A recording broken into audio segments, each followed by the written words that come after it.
Welcome to DFL, Dying for Likes. Al Jackson, Sam Shocker. You probably know us from DBL. Yes, we like to keep people confused. All right. DFL, DBL. Yeah. DBL is Daily Blast Live. If you're not watching, it's a talk show that Al and I host. It's really fun all over the nation. Make sure you check our listings at dailyblastlive.com to see when we play in your city.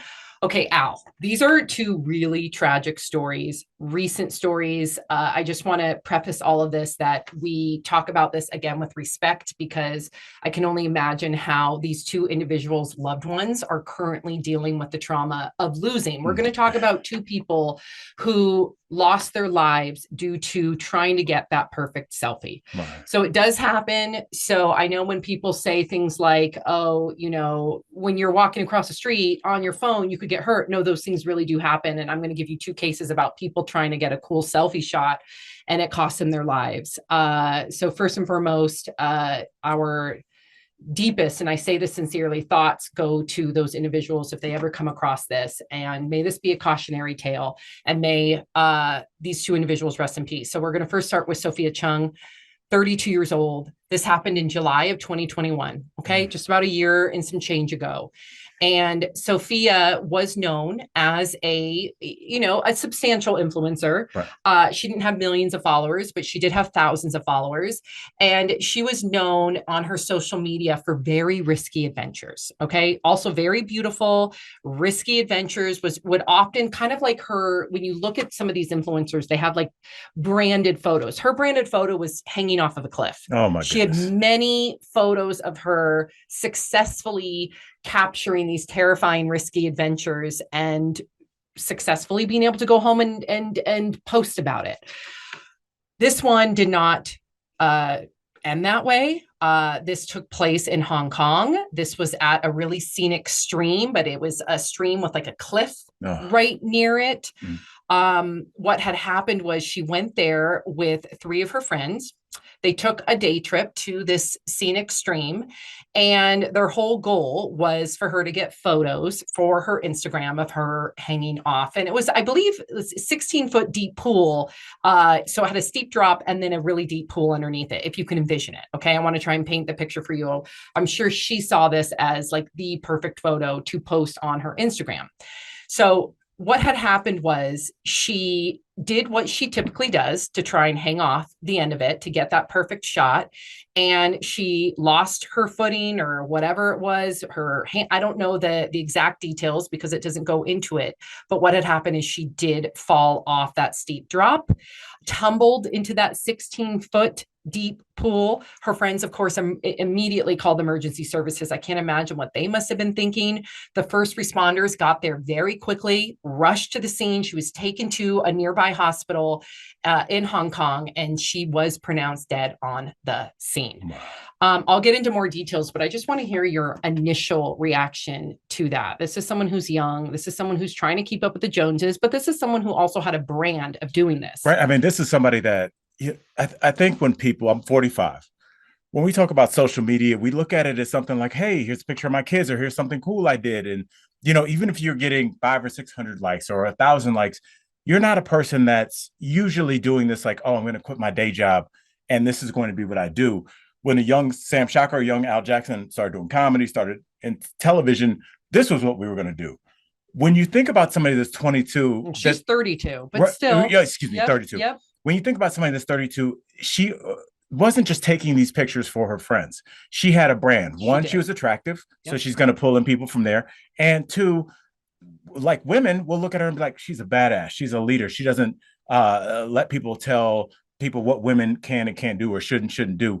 So she's pulling from two streams, no pun intended, of an audience. And she felt like she needed to continuously reward that audience by doing heightened stunts to keep people. Because if you start getting comments like, you kind of already did that, or like boring or something, well, you're going to have to keep upping it. Well, you hung from a cliff that was 16 feet. Well, the next time it better be 35 or you're not looking at me. And so there's a pressure financially, there's a pressure just in terms of engagement. And this pressure leads to people continuously doing riskier stunts. And that's why, unfortunately, we have a never ending flow of these kind of stories, because people are being pushed just by their own compulsions, and then also by what their market is demanding. It's true. And I think what you really hit the nail on the head. And if you hear the airplane, we apologize, but clearly it sounds like some jets are above us. I was about to say, like fighter jets. What's happening? Well, we are in Colorado, and Colorado Springs that's where the Air Force. So yes, that's that. What you said struck me, because you mentioned how you mentioned two different streams, no pun intended, going to her Instagram account. It struck me because I know when people come to my Instagram account, I know yours is more comedy based. So you have more comedy fans going to you. But for me, it's like, I can post pictures of me with my kids. I can post pictures with me at the movies. Like, it doesn't matter. I'm not very brand specific, but when you're brand specific, to your point, where you're hanging off of cliffs, she's not going to please her followers, so to speak, if she's posting a photo of her meal that night. Right. So she has to be cognizant of it. Now, again, it ended up costing her her life. Her biography ironically says life should be fun, not dumb. Not saying what she's doing. I mean, listen, I'm trying to be respectful here. I just don't think people should be doing these life-defying stunts in order to get likes. That's what our whole podcast is about. I get it. I understand it. Who knows if she was making sponsorship money from it? So I understand the risk versus reward for her. But she did also, at the time of her death, her whole thing was about outdoor activities, kayaking, hiking. She had 6,000 followers on her Instagram alone. So I understand why she felt the need to do these things. Maybe it made her happy. Like, why do we give a pass? I'm not condoning it, but why do we give a pass to, let's say, like motocross guys who are doing death-defying tricks and stunts? And we say, well, they're enjoying it. They love what they do, but maybe she really had some sort of adrenaline rush from doing this.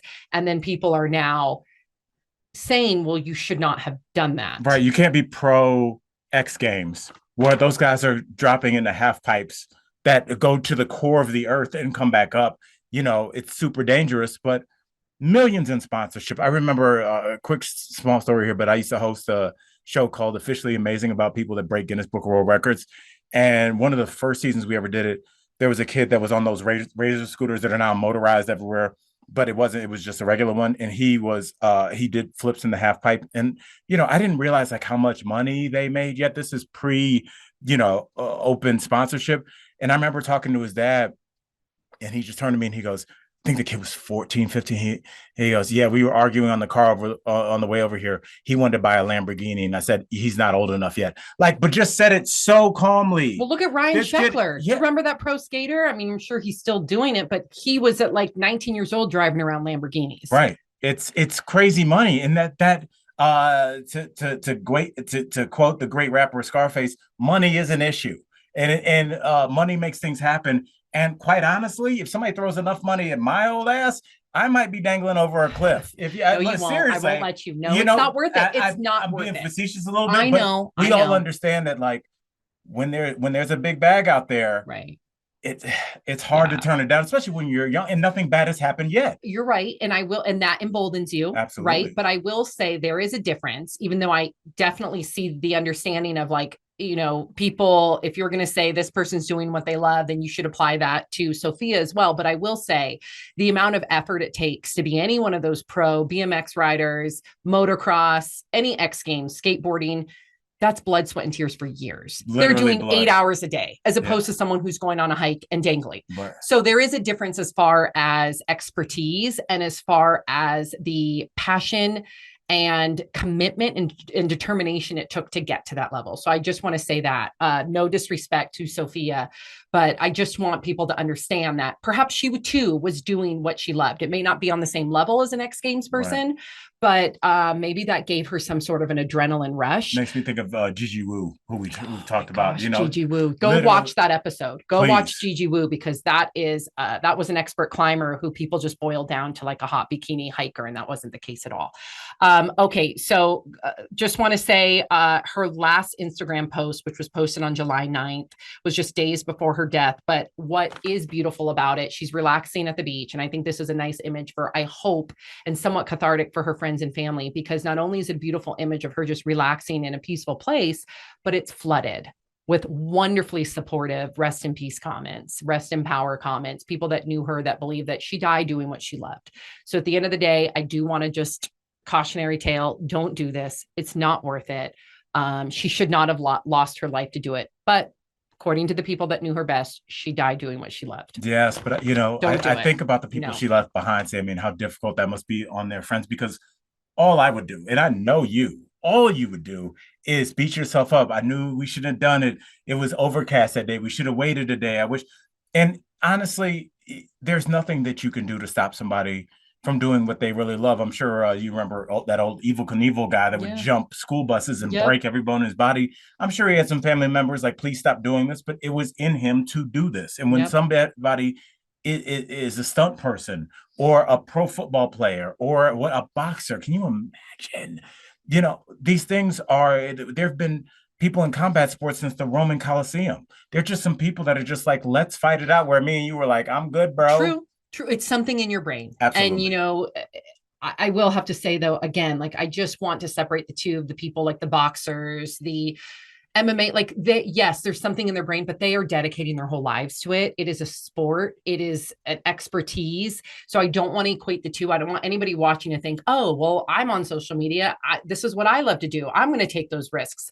It's not worth it. Now, I will give you some sort of, listen, are you responsible or is our culture responsible? Right. I think both are. I definitely think you need to be responsible for yourself and put it in check and say, okay, I'm relying too much on my social media to fulfill something within me, and it could cost me my life, or I'm dedicating so much time monitoring my social media that I'm not present in my life. I think those are all things that happen today that are real, and we all need to self-evaluate the non-realness of social media. Right. It's not real. None of it is real.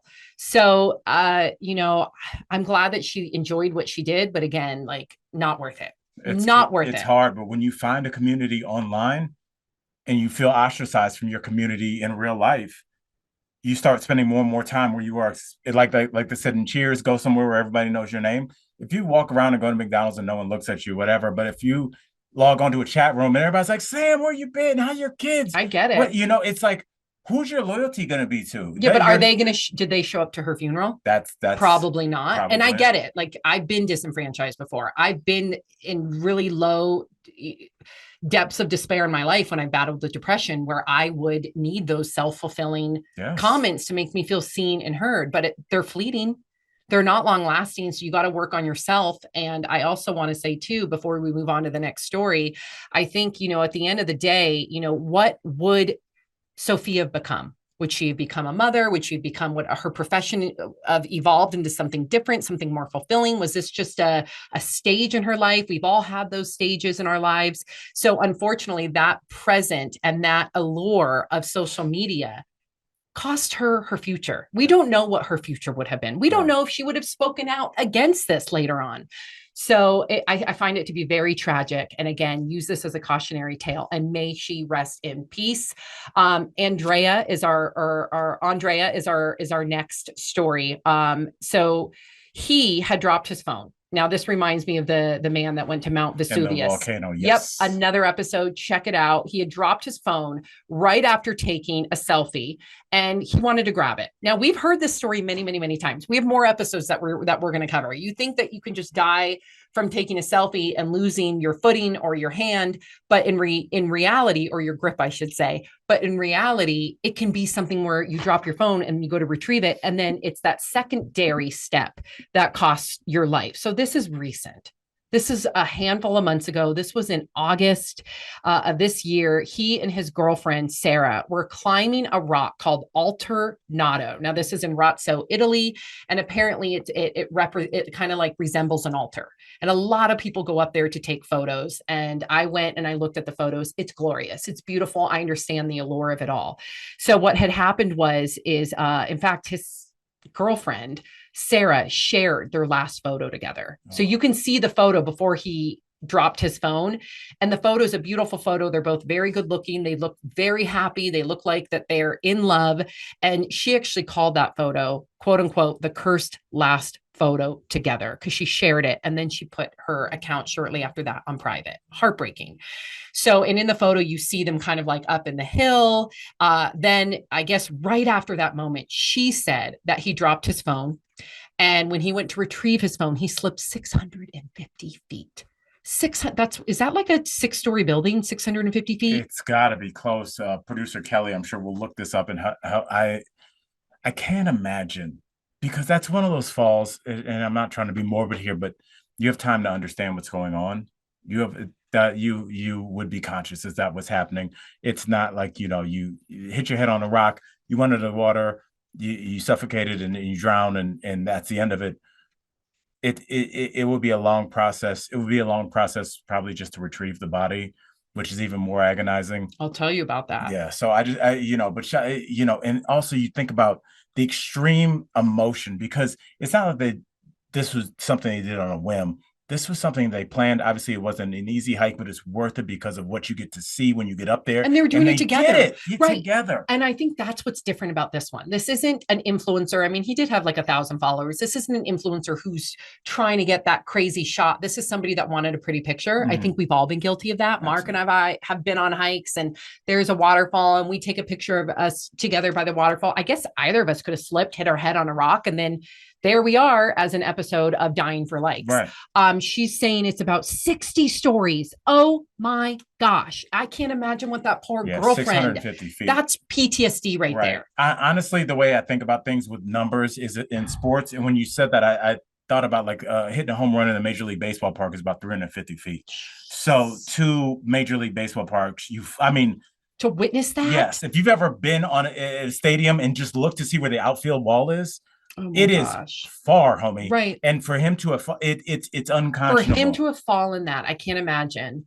And for her to witness that, that's an image, that's a scene that's going to replay in her mind for the rest of her life. I hope she's getting professional help. Long-term help. That is so sad.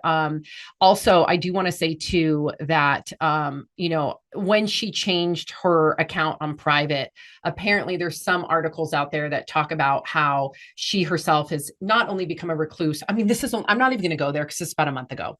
All I can say is I wish her all the best. And to Al's point, that she gets long-term help.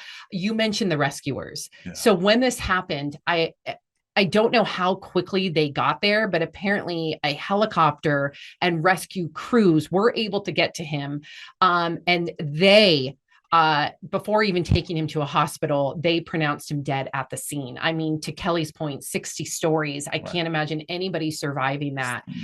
But just for her to be up there looking down, waiting for the helicopter to come, I can't imagine again what those minutes, moments, hour, I don't know how long she had to wait, was like until she got the news that she probably believed him to be dead on the scene. And again, I feel like this is especially a cautionary tale, because I think we all can admit to, I'm not even saying a dangerous situation. I'm saying, so you go climb a hill, you take it's really easy to lose your footing on a hill. Yes. It's really easy to be like Mark and I my husband were in Telluride, and we took a beautiful hike near a waterfall. What I was saying earlier could have really happened. I was saying it just off the cuff, like, I could. And now you started thinking about it, like, yeah, whoa, yes, I could have easily slipped on one of those rocks, and if I would have fallen and hit my head on a rock, I could have died. Right. And honestly, we live in a world of conspiracy, and now people are looking at Mark like she slipped, huh? Oh my gosh. I did not honestly, even think how does he prove that? How does he prove that he didn't do that? Right. No one was there. There was no witnesses. Because what would happen is there'd be a show similar to this saying, okay, guys, Sam was a Division I swimmer for UCLA. You're telling me that this coordinated human being that could swim in the water like a fish couldn't stand up for 10 seconds by herself? And look, momentum and social media and pressure on a police department to continue to investigate. Sometimes they'll just be like, he did it just so you guys will stop emailing the station. Right. So, I mean, there's so many things can dip into this, because people don't want to look at the reality that sometimes you just lose your damn footing. I can't believe you mentioned that, because I don't know if there were any witnesses on this particular story with Andrea. Who knows? Maybe she was investigated. I don't know. I would only think that any law current, depending on the jurisdiction, I don't know how it is in Italy, but I would only think, to your point, that any law enforcement office before they knew the details, if there weren't witnesses, that they would investigate. So that just feeling of, do they think I'm guilty? Do they think I pushed him? So those are elements that I never even thought of, that I can only imagine applies to every single one of the stories we're going to do, unless there are witnesses. Yes. I mean, vacation is one of those things where, as somebody that was a comedian on Carnival Cruise Lines for 2 years, it's really dark at night. And if you're having problems with your spouse and you don't want to deal with blood spatter and getting rid of a body, sometimes you just go up for a nice night, and then all of a sudden it's happened a lot. I've watched those on Dateline and all of it. But again, this one is especially a cautionary tale, because I think every single one of us has tried to just have a pretty picture with our, loved one, and it could happen to any one of us. So the takeaway again is to really think about those photos. Yeah. Are you being careful? Take a moment, take a breath, and say, is it worth it? It sounds weird to say, Sammy, but it's great advice that only like I've gotten from road comics, and as a comedian that was on the road for years, I can give to everybody else. Whenever you are not in your hometown, you ain't from there, bro. And the people around know, because you're not dressed right. You're not drinking the right beer. Hey, people in this city, we drink Bud Light. What's this Miller Lite? Why are you drinking Fireball? We drink Jack here. And that translates to the outdoors. You're not from there. When you're an outdoors person, yes, hey, the sun's coming from the west, the storm's coming in. Hey, watch out, that slick grass that can lead you right over there. Me and you were like, cool. Like, what do we know? Yeah. We're like, send this to our co-host. We don't know, because we're not from there. And when you are not from somewhere, you need to watch your steps, watch who's looking at you if you're in a place with people, and watch where you are if you're in. I'll never forget. This is a random story. I used to go to Costa Rica all the time. This is back when like flights were cheap. I lived in Miami. My ex-girlfriend lived in Costa Rica, so I would go at least once a month. And we were staying in this small beach town. Like, and when I say like, this is not the Costa Rica that like your parents go to, where it's like you're at the Marriott in San Jose. This is whole town is on one generator. Lights go out at 10 o'clock. Street lights, everything comes back on at like 6 a.m. And I walked her to where we were staying. I was going to run to the corner store, which was through this rainforest, literally. And as I was coming back, first of all, just some street dogs started following, like those Central American street dogs. Yes, you adopted one, right? Basically. Yeah, and when I was in Belize, I like housed many of them. Yes. But then at 2 a.m, it would disappear, and I'd hear like wolf sounds from like wild dogs everywhere. It was terrifying. These are not your mom's dogs. No. These are dogs. And like I'm walking through the rainforest, and the generator just went out, and I was just in the rainforest with no lights, with random dogs following me. And this is like, I didn't have my cell phone with me because it didn't work. This is pre like being able to switch your phone plan. And I remember I was on a path, and I was just like, if you look up, you're going to get disoriented. And I just followed the path that I was on, and I got back to where we were staying. And I think she was like still trying to like, hey, what's up? And I was so shaken, because I was like, if I get off this path by a foot, it's going to send me 90 feet the wrong way. And I'm going to just be in the Costa Rican rainforest, little kid from Cleveland. I'm sure that's going to work out great. You got lucky. Yes. No, you got lucky. Oh my gosh. A guardian angel was watching pitch black in a forest alone. Rainforest with wild dogs. Yes. So, wow. Yes. To Al's point, that led into that story, your sound advice is know where you're at. Know where you're at, homie. Know where you're at. Yes. I know you just got back from Michigan. Yes. Any other comedy shows? Shout out to Grand Rapids. Had a great time. I will be at the Comedy Bar in Chicago, October 21st and 22nd. So come see me, and come to downtown Chicago, right? Chicago in October. It's not going to be crazy cold yet. It's the best month to be in Chicago. Beautiful. So go see Al, and then also check us out on Daily Blast Live. Yes, and check out your IG as well. Oh yeah, at Sam Shocker. It's just me and my fam having a good time. That's the best. And Sam's gonna be dressed like a folk singer that's retired to just play bars now. Like I don't want to do the big country music. I feel like that's selling out. I'm gonna play. Where's my Rascals. Acoustic guitar? Give me my guitar. That's awesome. We love you guys. Thank you for watching. Make sure you subscribe, you like, you share. Dying for likes, and we appreciate you.